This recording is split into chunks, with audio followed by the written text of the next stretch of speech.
When it comes to Andrei and Elizabeth, these are two people that over the years that have definitely rubbed viewers the wrong way. I mean, for different reasons. When it comes to Andrei, well, people are fed up and frustrated with the way that he does speak to his wife and also speaks to other people, because when he talks, he comes with a very, let's just say, disrespectful tone and disrespectful delivery. But at the same time, people also never been a fan of Libby because people think that she's just somebody who's never happy for nobody else. And also on top of that, people are probably not happy with the fact that she allows herself to be in a relationship where her husband doesn't necessarily show to have that much respect for her, which of course itself can also be triggering for some people as well. Well, here's the thing. At this tell-all part 4 of Happily Ever After, some people definitely had their say regarding how they feel about Andrei and obviously the way he speaks to Elizabeth. And also on top of that, the ultimatum that Andrei gave Elizabeth pretty much early in the season, well, I say he gave to Elizabeth, the ultimatum that he obviously mentioned to the boys, that being Jovi and Alex, regarding the fact that he wants to move to Moldova and Elizabeth doesn't have a choice, well, it looks like that conversation has also resurfaced as well. So let's get into exactly what went down at the tell-all. What's your reaction to hearing Andrei bragging that he was giving you an ultimatum? But at any rate, it would be the other way around. Because at this point, I told him, if you want to go, go. I'm not going. Game, I can play that game too. Is it healthy to be in a relationship where you and your partner are willing to play a game? What do you mean, I can play that game too? Is this how things are? Because let's just call it what it is. At the end of the day, if you're with somebody and they say to you, listen, it's either my way or the highway, pretty much in a nutshell, well then shouldn't you be questioning whether or not if that person respects you, whether or not you should really be with that person, whether or not you're ever going to have a voice in that relationship? I mean, it is a very, very concerning kind of thing to really look at. So the fact that they both want to go with this whole idea of tick for tack, oh boy, that just screams toxic relationship, not a healthy relationship. But hey, let's continue. In this relationship, I'm willing to go back if you have noticed. Over. Hurt when you heard him saying that so easy to get separate? Of course. When you love somebody so much? That's what hurts. Why she has to listen to you? She should have her opinion.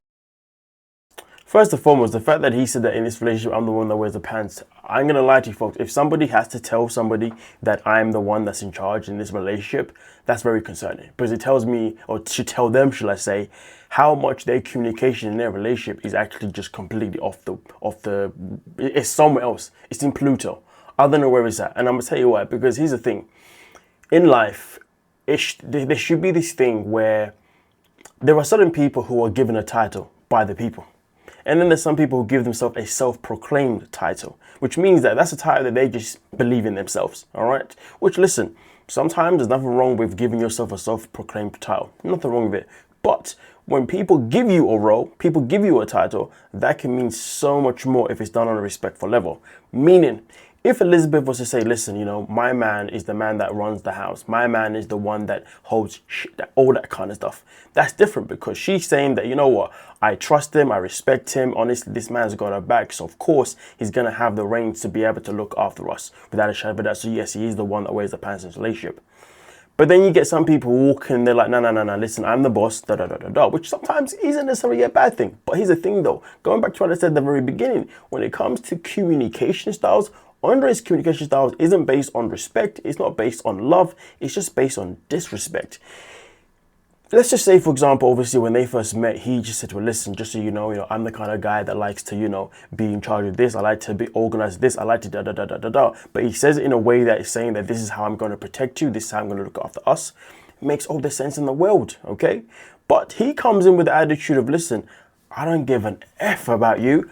I'm always the boss. And this is where things get very, very disrespectful, which is why a lot of people find it very hard to be warming towards Andrei and his style of communication. But hey, either way though, cast members are obviously trying to let him know about how they feel, and look at him, he's doing nothing but just ignoring them because Andrei only respects one person, and that is himself.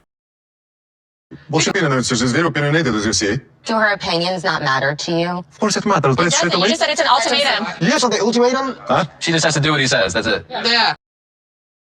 I mean, that's it in a nutshell, isn't it? That is the rules of the ultimatum. I don't know how you can sit here and say that, yes, her opinions matter, her thoughts matter when you're giving someone an ultimatum.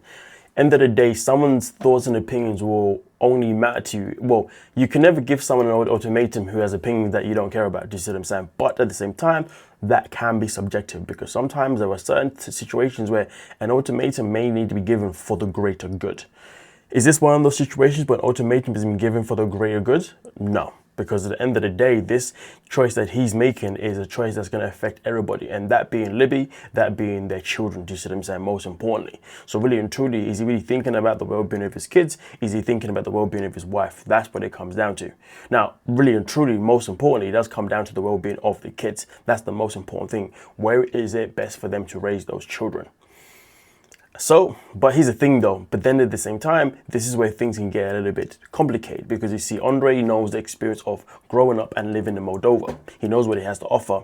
Elizabeth doesn't know that, but Andrei also has the knowledge of living in America and understanding the benefits of that. So I guess because he's got the experience of both countries, I guess maybe his opinion may be a little bit stronger than Libby's, but at the same time though, Libby has gone to Moldova a few times to check it out, and I guess she just hasn't been convinced. So yeah, where do you go from there? And I think that's obviously where they have to have a adult conversation. Can they have an adult conversation? Well, look at it this way. They're both still in America, so I guess they made their choice anyway. But let's continue.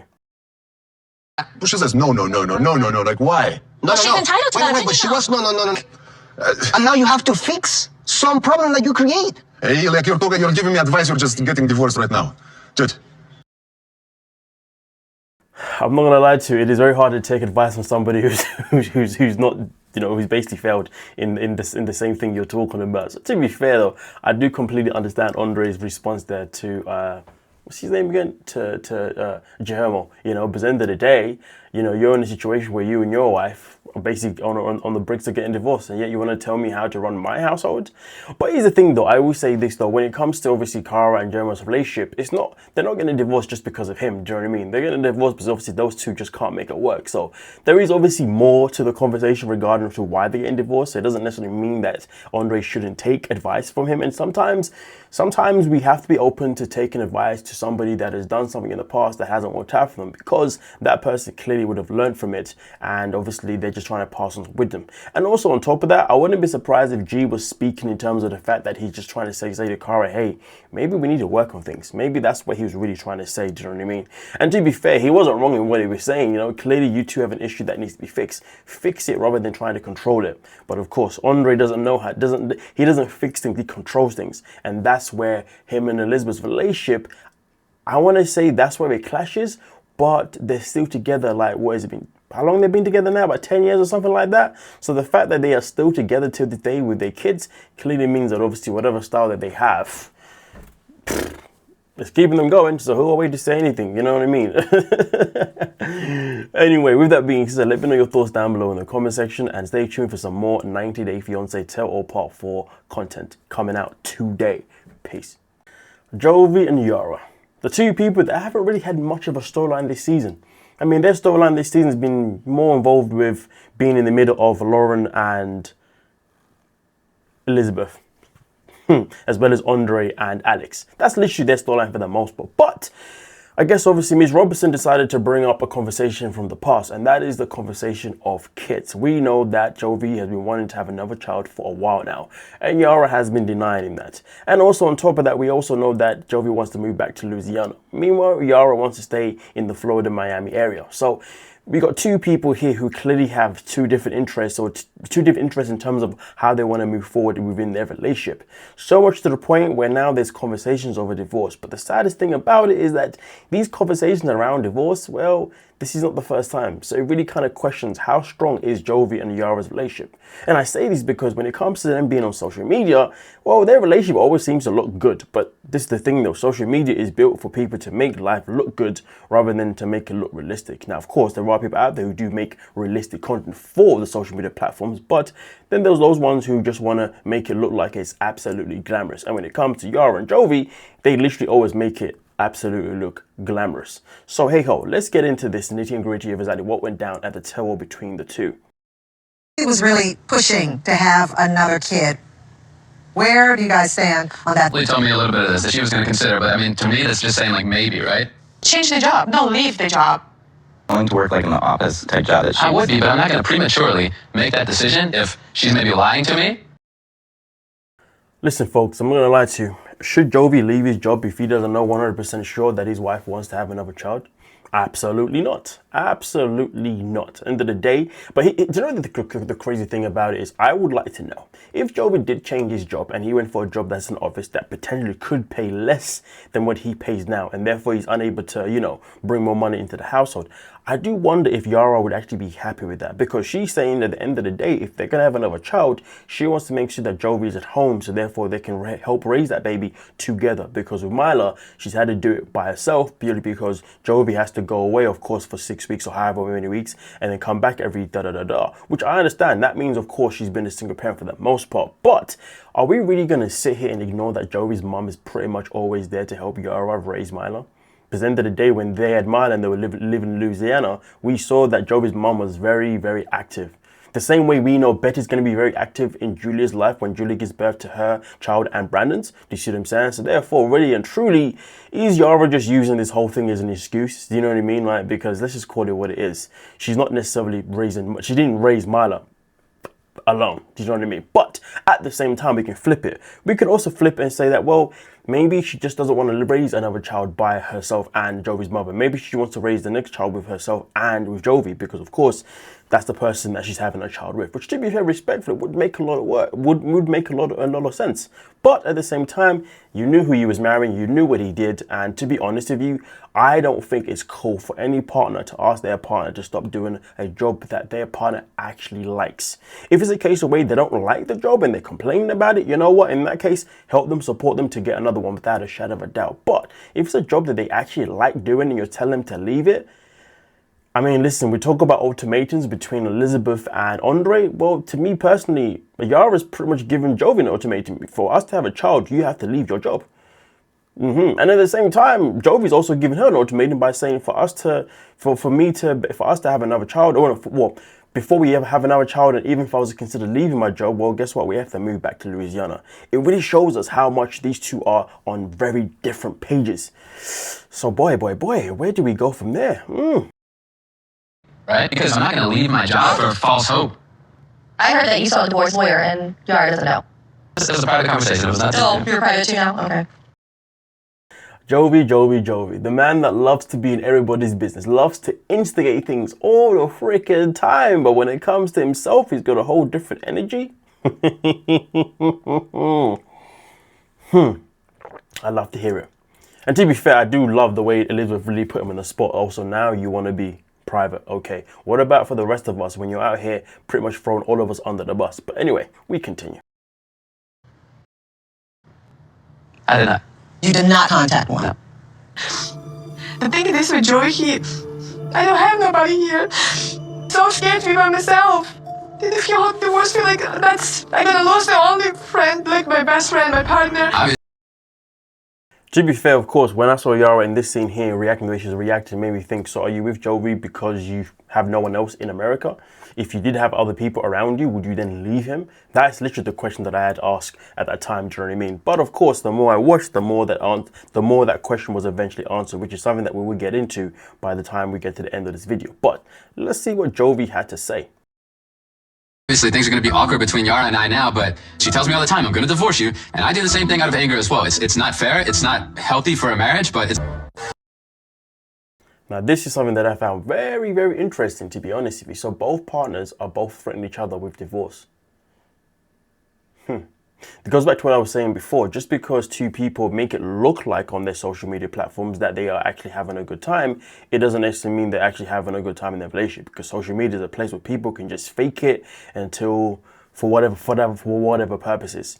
But hey, if they're both in a position where they're both threatening each other with divorce, it really shows how weak their relationship is, and it really shows how their relationship pretty much is on its last leg. So it does bring the question, is it time for Jovi and Yara to just pretty much just be honest with each other and just say, hey, do you know what? Maybe it's time to go separate ways because we just can't agree on things that are very crucial. And also on top of that, this is something that I haven't put in this video because I just don't want to, but I'm going to talk about it a little bit. I'm also going to mention the fact that obviously Yara had a whole meltdown again about the fact that she's insecure about her looks. And the reason why I didn't want to put too much on it is because we've had this conversation before, even this one as well. But at the same time though, it just seems to me as if Yara has maybe Yara's got a few things that she needs to work on, you know, really and truly individually away from this relationship, especially when it comes to obviously her own thoughts of her own self-image, if you dig what I'm saying. Oh wait, no, I did make the clip for that. Do you know what? Stay tuned. We'll actually be talking about that in another video. What am I talking about? I'm losing track of my own stuff, but let's continue. Imagine that you didn't have my life. Would you be putting this much energy on saving this marriage? It's just my partner. He's my support system. He's Absolutely. I have this is because I'm here, because he's a partner. He makes me believe in myself. So after obviously he listened to Yara here, that's when obviously he told me that clearly, of course, she does obviously love the man and she does obviously want to be with him, regardless of whether Milo was in the picture or not. But here's the thing though, when it comes to the situation around this is where things get a little bit sticky, because with Jovi in the past, didn't he actually come out to admit that if they didn't have Milo, that he probably wouldn't be with Yara? So it does bring up that question, doesn't it now? So, where do we go from here? I mean, the good thing is that obviously Yara has obviously made it clear that, you know, Jovi is her ride and die no matter what. That's the guy that she loves, that's the guy that she wants to be with, etc., which is absolutely fantastic to hear. But it doesn't change the fact that Jovi may not have stayed in this relationship if Milo didn't exist. Hell, to be honest with you, given the fact that they both got differences right now, let's look at it this way. If these two did not have Milo, one, they probably wouldn't have got married. But let's just say they didn't have Milo. The chances of them actually leaving Louisiana together would have probably never happened, because I can flat out say confidently that Jovi would have said, listen, I'm staying in Louisiana. If you want to go to Florida, you can go to Florida, and that's me and you done. Obviously, that's not what happened, because, of course, he wasn't going to let his wife leave, of course, with their daughter. You know what I mean? So I do also wonder as well. But hey, let me know your thoughts in the comment section. What do you think about this relationship? Do you think Jovi would have actually continued his relationship with Yara if she had not gotten pregnant? And also, do you believe that Yara does generally love Jovi and she does see him as her rock? And to be fair, I'll leave it as that. Let me know your thoughts down below in the comment section. And yeah, don't forget to like and subscribe. Peace. Yara. Yara is one of the very many women of 90 Day Fiancé world who has gone under cosmetic surgery multiple times. Some people say, well, hers isn't too bad, so therefore we're not going to talk about it too much because it's not exactly botched, and it doesn't seem as if she's going overboard about it. But at the same time, though, some people choose what they want to put on social media and others choose what they don't want to put on social media. Maybe Yara does actually do more than we think, but because she's always uploading things that are more funny than she is uploading things about her actual content journey, I guess maybe this is why we don't really focus on this conversation. But the only reason why we're bringing this up is because this is a conversation that they had during the tell-all. Why? Because halfway through the season, Jovi made a comment that made Yara pretty much have a meltdown about her own insecurities regarding her appearance, purely because she was bullied as a kid for her looks, and that is why she grew up to end up having therapy and then also doing a whole bunch of work to herself. So let's get into exactly what went down at the tell regarding Yara and her appearance. You see, I'm very insecure about my appearance, and that's, I look like this and spend so much time on putting my makeup together and all this stuff. Like, I can't talk. When you're the kid boy all the time, but your own family, they just can't. I'm gonna lie to you folks, I cannot handle this crime. Maybe I shouldn't be mocking it, but it is what it is. Listen, I mean, to be fair, to be bullied by your own family about your looks, that is something that is extremely traumatizing, and it's something that can definitely stay with you for a very long time. So therefore, if you end up finding someone in the future, you know, that person ends up being your partner, of course, if your partner decides to say a comment that is revolving around your appearance, it's going to hurt just as much as your family would. Do you see what I'm saying? Especially given the fact that this is the person that you now decided to marry and decided to have a child with, decided to move countries with, just decided to basically live your life with. So therefore, when you have that person in your life, you see them as your safe haven. You see them as the partner that's going to protect you from, you know, people speaking of you so negatively. Do you see what I'm saying? So of course, I do understand that Jovi's saying what he said, how it can obviously, you know, hurt that much. But anyway, let's continue. Family used to comment on my body, on my face, on my hair, on therapy. It does not work on me. This trauma stuck with me. Can't. And because this trauma is stuck with her, and obviously she's had therapy multiple times, and at the end of the day, this is the way it is. Does this mean that Yara's probably having more work done to herself behind closed doors that we just don't know about, to the point that maybe one day we are going to look at her and be like, you know what, you've had enough now? Because to be fair, I even noticed in this, it's not necessarily this scene in particular, but in this episode, I did notice obviously where her face in certain areas is definitely looking a bit, it's starting to have that botch appearance, you see what I'm saying? And let's be real, each time we see Yara on screen, she doesn't exactly look the same as she did in the previous season. She looks different every single time we see her resurface on 90 Day Fiancé. And to be fair, even online, to be fair, sometimes we see certain pictures online and you're thinking, okay, she's looking great, but then you see her on screen, you're like, hold on a minute, I think the one online was actually now filtered, because you know what I'm saying, the 2 and 2 aren't matching, blah blah blah blah blah. The same way we clearly know that Darcy and Stacey does it amongst other cast members. But hey, the question is really and truly is that, should we now have concerns that Yara's trauma may actually lead her down a path that is similar to Darcy and Stacey, as well as Shekinah and Jasmine and the rest of them?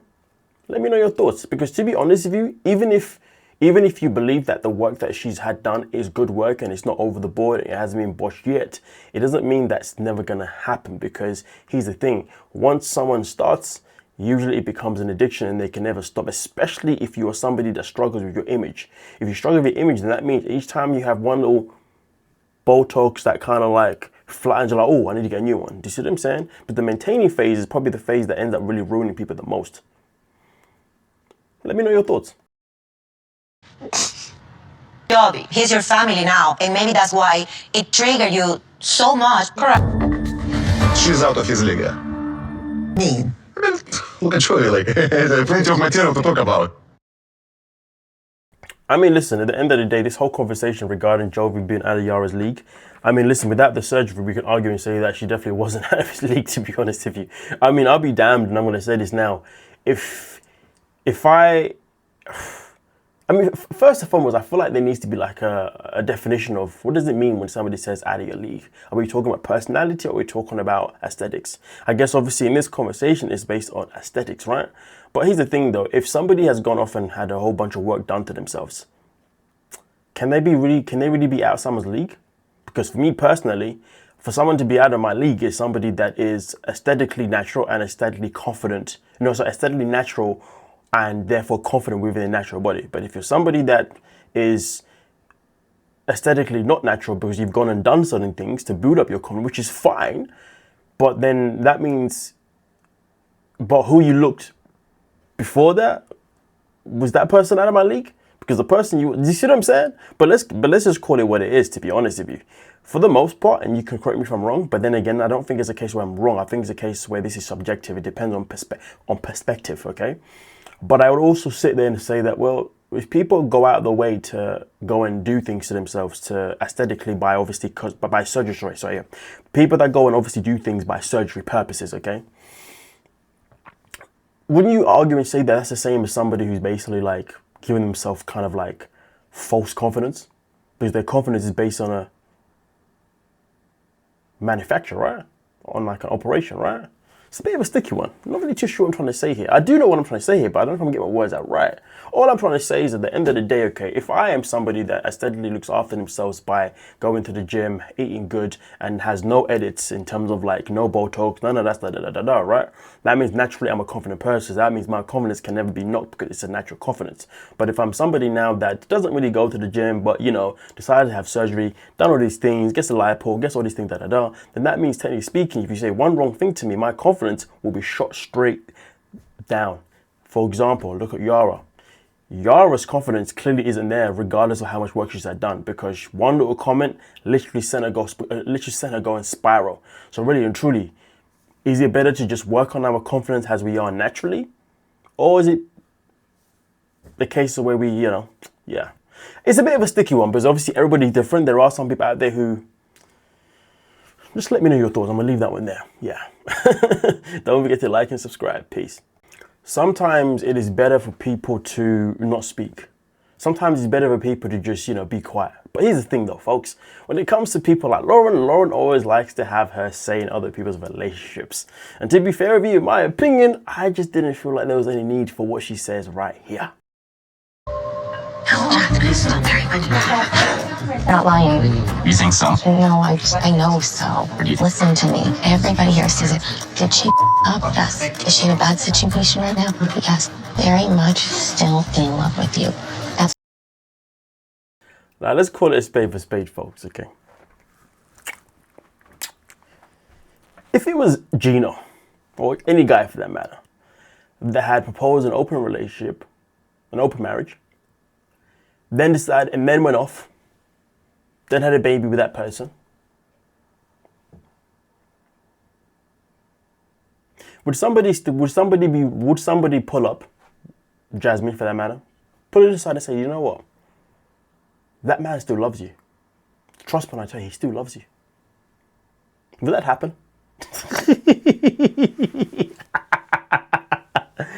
Woo! This has got to be one of the most BS scenes I've ever seen in my life. First and foremost, right? Let's react to this based on what actually happened here. Why does it matter that Jasmine still allegedly loves Gino? Why would he want to be with her if she's now got a child with somebody else? Because that means Gino would have to see the man that Jasmine has a child with for the rest of his life because they share a freaking child. So does it really matter that she still allegedly loves him? No. So what the hell is Lauren doing here? Why is this relevant? Why is this even effective? Like, come on. So how about you just keep yourself out of their business? Seeing Gino and Jasmine not being together anymore is one of the best things that ever happened. And also, she's talking about how Jasmine still loves him, but hold on a minute. Has she forgotten how toxic their relationship has been? Hell, Lauren was there last season on Happily Ever After Tell or No Limits. She was there with obviously her husband, and remember they left early. Well, guess what? You're back again, and you're seeing them two again. You're seeing how unhinged their relationship again. And also, ironically, her and her husband left early again. But hey, it is what it is. They're better than everybody else, clearly. So really and truly, what are you doing? Shut the F up. But like I said before, if the roles were reversed, would Lauren be coming up to the woman and saying, oh, I think he still loves you though. I know he's got a kid with someone else, but no, you wouldn't be. You'd be coming up to the woman and saying, yeah, that man ain't shit. How dare he go and get a whole other woman pregnant? Look at him, he's this, he's that, blah, blah, blah, blah, blah, blah, blah. That would be what would happen more or less. But you see, Lauren doesn't learn. Lauren just loves to get herself involved in other people's business. That's why think so. No. Why he's so mad at me is because I've been forced to be with him, but I didn't want to be with him. That's just nasty work. Absolutely nasty work. Now let's talk about this. Again, let's reverse the roles. If a man was to sit and say, I didn't even want to be with her in the first place, oh my days, the way that guy would be ridiculed would be nuts. Would be absolutely bonkers. Oh, man ain't this, man is this, da da da da da da da da da. But listen, to be honest with you, I felt like the way Gino kind of handled it was okay. It was, you know, because at the end of the day, what the hell was he supposed to say? Was he meant to then all of a sudden say, oh my God, do you know what, you're right. Like, yeah, we should be back together. Like, you know what, Jasmine, yeah, let me just, I'll propose to you. Oh, what? I'll cancel the divorce. I'll tell Ice that I lied. What?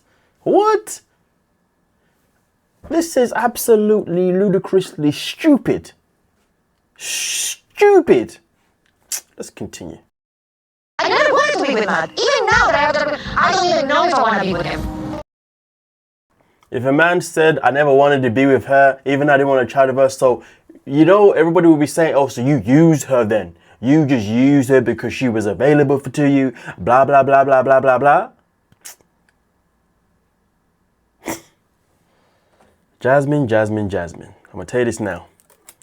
You ain't nothing but a piece of crap. Absolutely a piece of crap. Out here on national television, telling people, basically making Matt look like a piece of meat to you. You know, just like a throw by. That's not even a word. I don't know what the word is. But you get my drift. My love for you was so big that I don't think that I will ever love someone like I love you. Ever. Are you?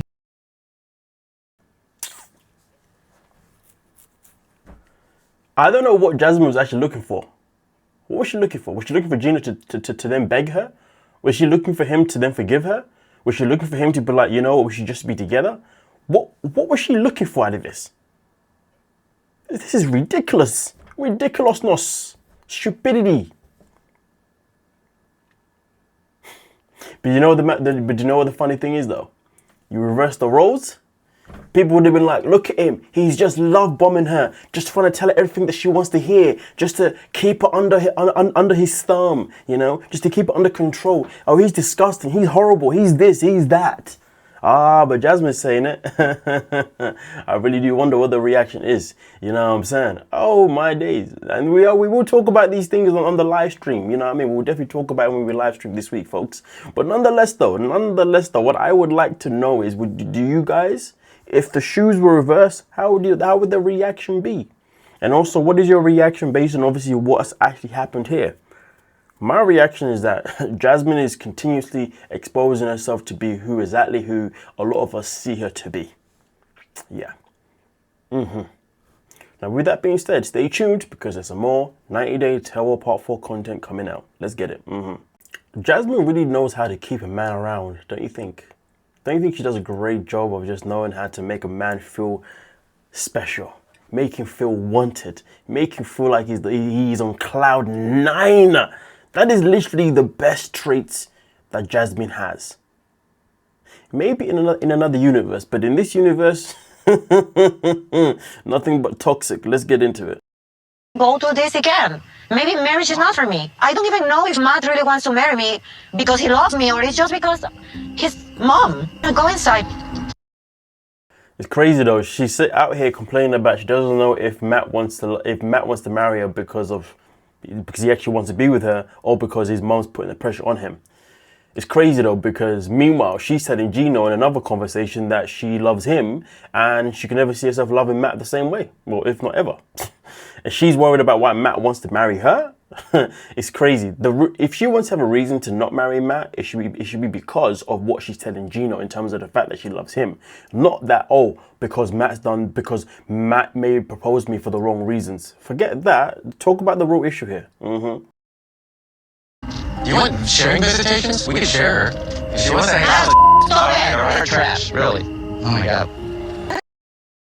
I don't know why Jasmine's complaining about sharing visitations. That's what she wanted in the first place. I mean, listen, the whole open marriage was based on her being shared by 2 men, right? Didn't she have a time slot to when she could see Matt and how long she could see him? She was basically living that life anyway. So technically speaking, where is the lie? Let's continue. I don't know what's wrong with him. She told Gino like, you can have her back. Yeah, that's what he said. She said that? He said, yeah. He said, let me tell you what I take him. He feels he are nobody to you. And that whole comment went over Jasmine's head. The man wants something from you that says that you are committed to your relationship with him. That's what he's asking you for. You've rejected him at every turn. Every single turn. But you know what? Of course, Jasmine doesn't see this because Jasmine only sees what she wants to see. He's the father of your baby. Yeah, that's what he is.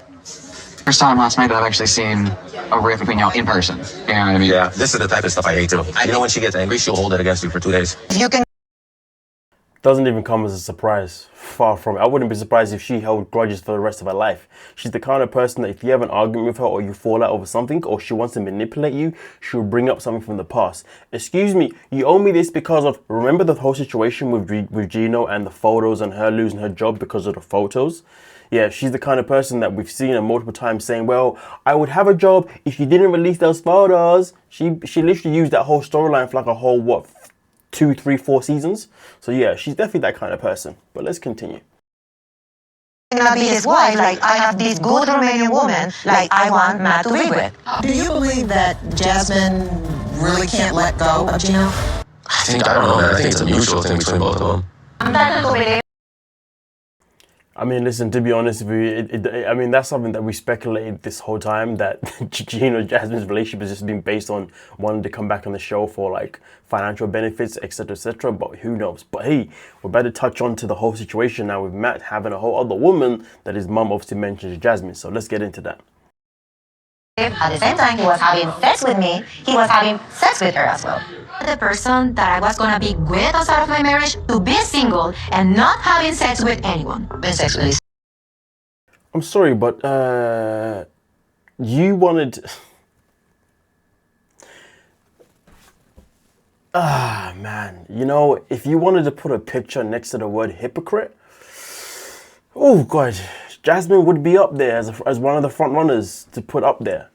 Because at the end of the day, you asked for open marriage, which means you was allowed to still be married to Gino, still go come home, sleep in the same bed with him, and if he was going to sleep with you, then you would. But at the same time, you was also allowed to go and sleep with Matt. But when Gino also had the idea of bringing a woman into the picture, you was not having none of that. You did everything possible to scare that woman away, and even at that point, you two wasn't actually together. But hey, it is what it is. Now, because there was a woman who was also here before you that Matt was obviously messing about with, oh, that's a problem too.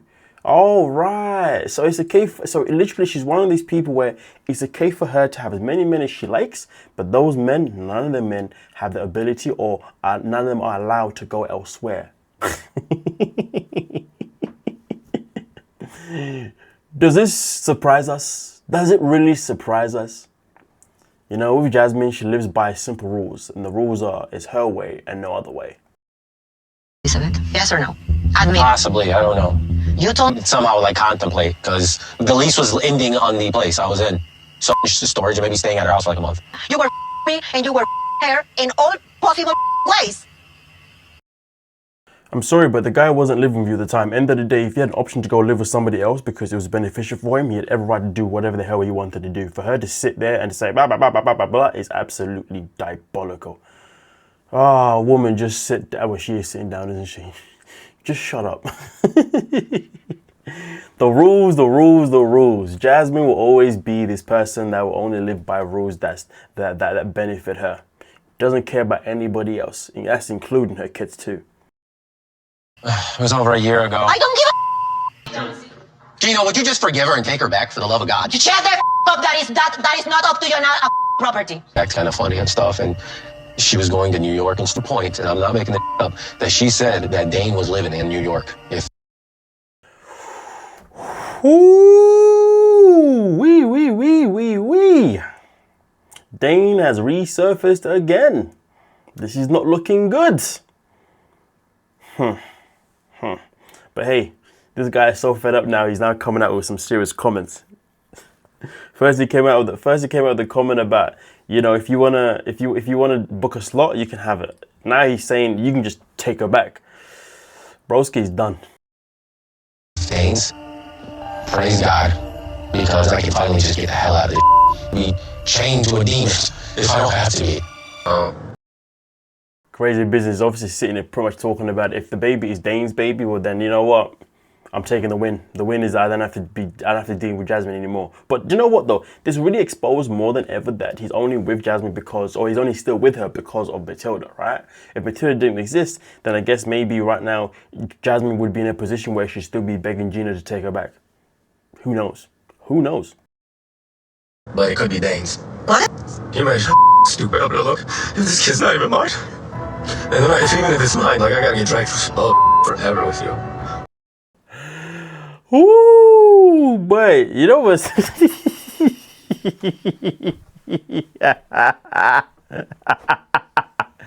I will tell you this now, folks, okay? We've all got a choice in life. We've all got a choice in life, okay? And we've all got choices to not be with someone if we don't want to be with that person, okay? The fact that he's sticking around purely because of the fact that they have a kid is so sad.